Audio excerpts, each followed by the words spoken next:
سڵاو ڕێز بۆیەوە بینەرانی خۆشەویستی تەلەڤیزیۆنی کۆمەڵە بە یارمەتی هاوڕێیان یاوکارم لە خزمەتی وەی عەزیزان بۆ پێشکەشکردنی گەشتی هەواڵەکانی سەر لە بەیانی ئەمڕۆی دووشەممە. سەرەتا سەردێڕی چەند هەواڵ. بایکۆتی ڕێپێوانی حکوومەتی سێنزەی خەزاڵوەر لە شارەکانی کوردستان، یان لە دەستانی قوتابیەک لە شاری مەهاباد، یان بەختکردنی گەریلایەکی پژاک لە شار لەگەڵ سوپای پاسداران لە پیرانشار. راپۆرتێک لەسەر پێشێلکاریەکانی تورکیا لە ڕۆژاوای کوردستان، کۆبوونەوەی کرێکارانی شرکەت نەوت لە ئەروەندان، دەست لە کارکێشانەوەی 700 کرێکار لە معدەنی تەبەس، کۆبوونەوەی خانەنشینکراوانی تامین نیشتیماعی لە چەند شاری ئێران و ناڕەزایەتی خانەنشینکراوانی فولاد لە ئیسفەهان و قایمشار.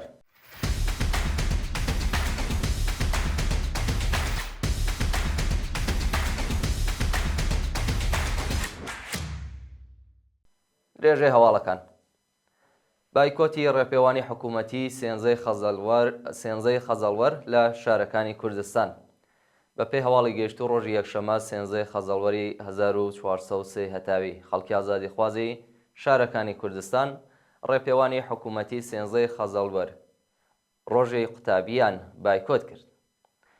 بەپێی وێنانی لە شارەکانی سنە و پاوە بەدەستمان گەیشتووە خەڵکی ئازادیخواز مەراسمی حکوومەتی سێنزەی خەزاڵوەریان بایکۆت کردووە و هەندێکیان دوکان و بازاڕەکانیان داخستووە و زۆربەی خەڵک شەقامەکانیان شۆڵ کردووە.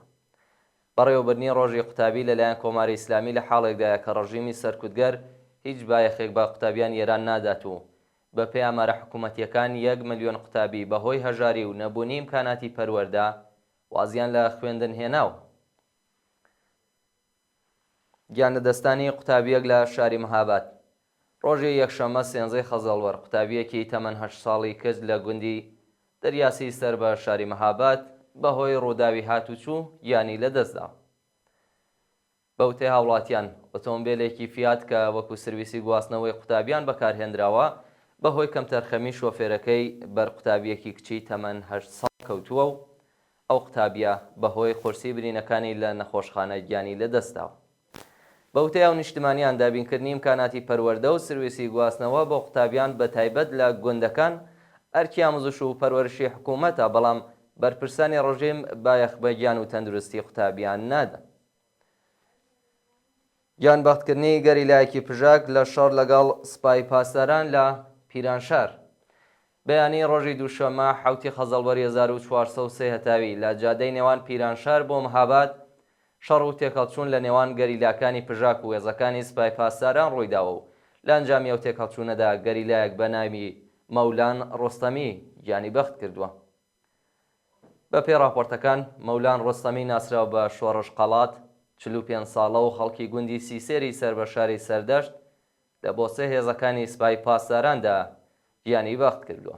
پێشتر سوپای پاسداران باسی لە دەست بەسەرکردنی دوو کەس کرد بوو، بەڵام ناسناویان هێشتا ئاشکرا نەکراوە.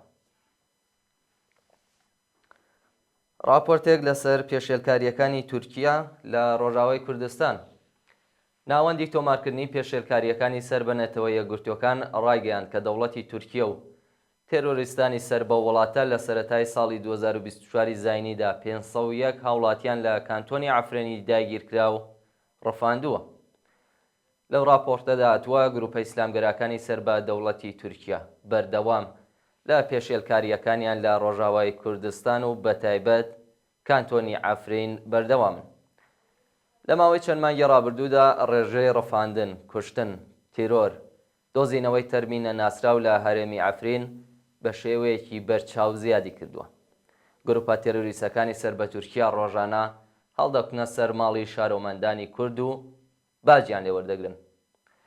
بە پێچەوانەی داعاکانی دەوڵەتی تورکیا لە پشت ئەو ڕەفاندانە هیچ بەڵگەی قەزایی نییە و لە سەدا 90 بە شێوەی نایاسایی ئەنجامدراون. هەروەها هیچ ڕێگەیەک بۆ ئاگاداربوون لە چارەنووسیان نییە و تێرۆریستان لە پێدانی زانیاری خۆ دەبێرن.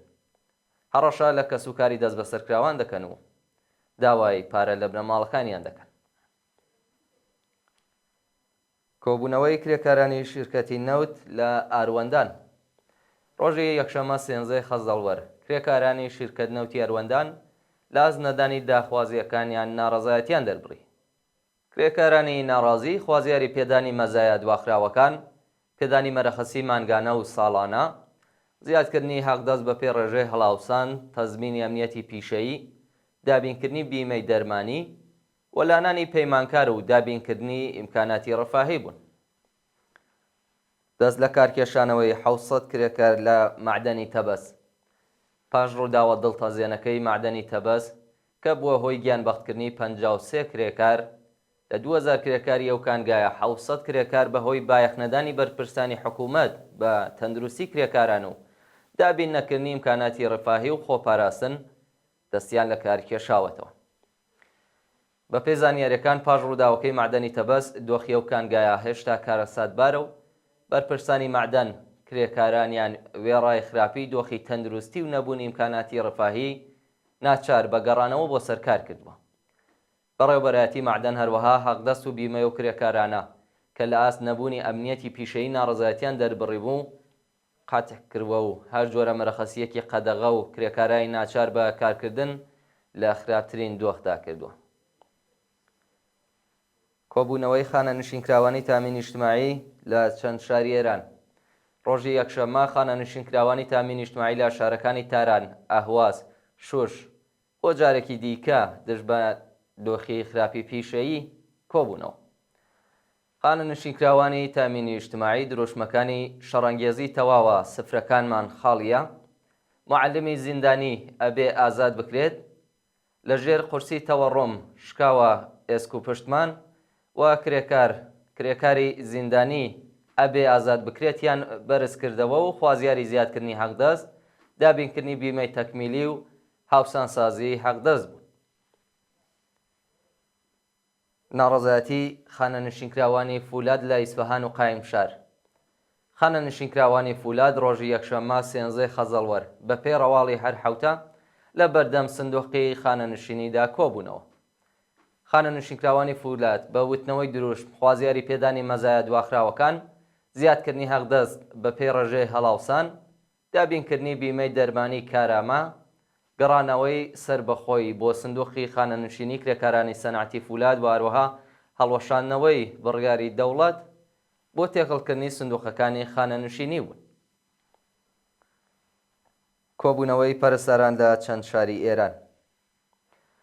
پەرستەران و کادری دەرمان ڕۆژی یەکشەممە 13 خەزەڵوەر لە شارەکانی مەشهەد، یەزد و شوش دژ بە دۆخی خراپی پیشەیی و معیشەتی کۆبوونەوە. پەرستەران هاوکات لەگەڵ بایکۆتکردنی مەراسمە حکوومەتیەکانی ڕۆژی پەرستار بە کۆبوونەوە لە نێو مەحەوەتەی نەخۆشخانەکان خوازیاری چوونە سەرەوەی تارەفەی پەرستاری، کەمکردنەوەی ساعاتی کار، پێدانی حەقدەست و مەزایە دواخراوەکان، تامینی ئەمنیەتی پیشەیی، پێدانی کارانە، وەلانانی ئیزافەکاری، دامەزراندنی هێزی کاری نوێ و ڕێگری لە کۆچکردنی کادری دەرمان بۆ دەرەوەی وڵات بوون. بە پێی ئاماری وەزارەتی بێداشتی ڕژیم لە ماوەی یەک ساڵی ڕابردوودا 1500 پەرستار کارەکانیان بەجێهێشتووە و 500 پەرستار بۆ دەرەوەی وڵات کۆچیان کرد. ناڕەزایەتی خانە نشینکراوانی معدەن لە شاری کرمان. ڕۆژی یەکشەممە 13 خەزەڵوەر خانە نشینکراوانی سەنعەتی معدەن لە پارێزگای کرمان لە بەردەم سندوقی خانە نشینی کۆبوونەوە و خوازیاری جێبەجێکردنی داخوازیەکانیان بوون. خانە نشینکراوانی معدەن لە کۆبوونەوەی ڕۆژی ڕابردوویاندا خوازیاری پێدانی داخوازیە دواخراوەکان، زیادکردنی حەقدەست بە پێی ڕێژەی هەڵاوسان، دابینکردنی بیمەی تەکمیلی، کۆتایهێنان بە دەستێوەردانەکانی دەوڵەت لە سندوقی خانە نشینی، دابینکردنی ئیمکاناتی ڕەفاهی و کەرەستەی خۆپاراستن بۆ کرێکارانی معدەن، تەزمینی ئەمنیەتی پیشەیی و هەروەها چاکسازی لە ژیان و معیشەتیان بوو. ژاراویبوونی قوتابیانی کرد لە دەبیرستانی زەهرای شاری ڕێی.